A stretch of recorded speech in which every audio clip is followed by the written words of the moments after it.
അപ്പാന് ശരത്തിനെ നമ്മുടെ big boss confession റൂമിലേക്ക് വിളിച്ച് കുറേ ഉപദേശങ്ങളും അപ്പാനിയുടെ വിഷമങ്ങളൊക്കെ ചോദിക്കുകയുണ്ടായി. അപ്പോൾ അപ്പാനി പറയുന്ന കുറച്ച് കാര്യങ്ങളുണ്ട്. ഇവിടെ നടക്കുന്ന കാര്യങ്ങൾ പുറത്ത് എൻ്റെ വീട്ടിനെയും അല്ലെങ്കിൽ എൻ്റെ വൈഫിനെയൊക്കെ ബാധിക്കുമോ, എനിക്കൊരു ഭാര്യയും കുഞ്ഞുങ്ങളുണ്ട്, അവർക്ക് വേണ്ടിയിട്ടാണ് ഞാനിവിടെ വന്നിരിക്കുന്നത് എന്നൊക്കെ. പക്ഷേ നമ്മളിവിടെ ഗെയിമിൽ പാലിക്കേണ്ട പല കാര്യങ്ങളുണ്ട്. നമ്മുടെ ലൈഫ് വെച്ച് നമ്മൾ കളിക്കാൻ പാടില്ല. ഇവിടെ എന്ന് പറയുന്നത് എതിരാളികൾ നമ്മളെ തോൽപ്പിക്കാൻ വേണ്ടി എന്ത് കാര്യവും എടുത്തിടും. ചിലപ്പോൾ അതിനായിരിക്കും പ്രേക്ഷകർ ഇഷ്ടപ്പെടുന്നത്. കാര്യം ഇവിടെ ഇപ്പം നമ്മുടെ അപ്പാനിയെ അനുമോളുടെ ആ ഒരു വിഷയത്തിൽ അപ്പാനിക്ക് പുറത്ത് നെഗറ്റീവാണ്. അതുകൊണ്ട് തന്നെ അപ്പാനിക്കെതിരെ ആര് ഗെയിം കളിക്കുന്നു അവർ പോസിറ്റീവാകും. മാത്രമല്ല നോക്കിയാൽ മതി, അപ്പാനി ബിൻസി വിഷയങ്ങളാണ് കുറേ യൂട്യൂബ് ചാനലുകൾ ചർച്ച ചെയ്യുന്നത്. സത്യം പറഞ്ഞാൽ വീടിനകത്തും വീടിന് പുറത്തും ഒരാളുടെ ലൈഫ് വെച്ചിട്ടാണ് ഇവരിങ്ങനെ കണ്ടൻറ് ഉണ്ടാക്കുന്നത് എന്ന് ഓർക്കുമ്പോൾ സത്യം പറഞ്ഞാൽ വിഷമമാണ് ഉണ്ടാകുന്നത്. നമുക്കുള്ളതുപോലെ തന്നെയാണ് മറ്റുള്ളവർക്ക് ലൈഫ് ഉണ്ടാകുന്നത്.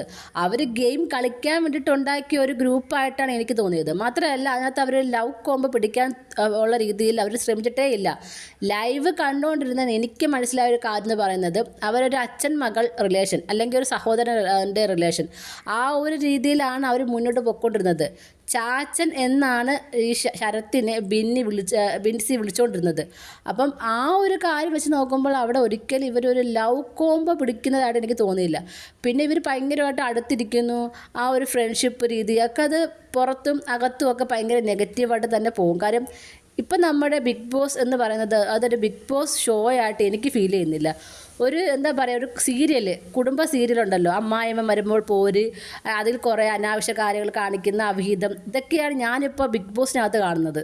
എന്നിട്ട് ഇത് മൈൻഡ് ഗെയിമാണെന്ന് പറഞ്ഞ് പല ആളുകളും പറയുന്നുണ്ട്. ഈ അവിഹിതം എടുത്ത് വെച്ച് ചർച്ച ചെയ്യുന്നതാണോ മൈൻഡ് ഗെയിം? എനിക്ക് തോന്നുന്നില്ല. അത് പുറത്തിറങ്ങി അവരുടെ ലൈഫ് നശിക്കുകയാണ് ചെയ്യുന്നത്.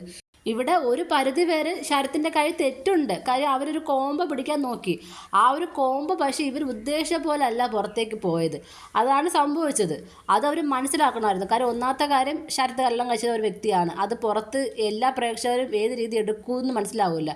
മാത്രമല്ല ഇവരെ കോംബോ എന്താണെന്ന് പുറത്തേക്ക് കറക്റ്റായിട്ട് ക്ലിയറായിട്ട് വരുന്നതിന് മുമ്പ് തന്നെ ബിൻസി പുറത്തേക്ക് പോയി. അതാണ് ഇവിടെ ഇവരെ കോംബോയ്ക്ക് തമ്മിലുണ്ടായ ഒരു എന്താ പറയുക, ഒരു ക്ലാരിറ്റി കുറവ്. അതുകൊണ്ട് തന്നെയാണ് പ്രേക്ഷകർ അവർക്ക് ഇഷ്ടമുള്ള രീതിയിൽ അവർ ചിന്തിക്കുന്നത്. നമുക്ക് ഒരാളുടെ ലൈഫ് വെച്ച് കളിക്കുന്നത് ശരിയല്ല എന്നേ എനിക്ക് പറയാനുള്ളൂ.